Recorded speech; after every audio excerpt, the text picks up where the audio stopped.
করেছে এবং কি বলেছে যে এটা আমি চালিয়ে যাব এবং কি আমরা সে লেখার জন্য তাকে পারিশ্রমিক দেওয়ার নিয়ত করেছিলাম।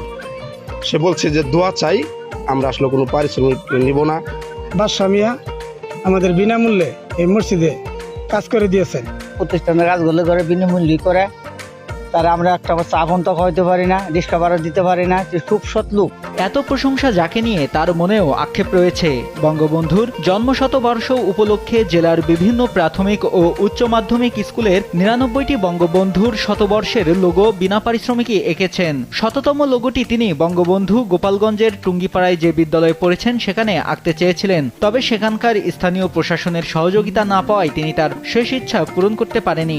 মসজিদের নাম এবং কি মাদ্রাসা সহ সামাজিক প্রতিষ্ঠানের এই নামগুলো যদি বিনা পারিশ্রমিকে লেখা যাইতে পারি তো হয়তো এটা একটা প্রশংসনীয় কাজ হবে। সেই থেকে আমার শুরু। এ যাবৎ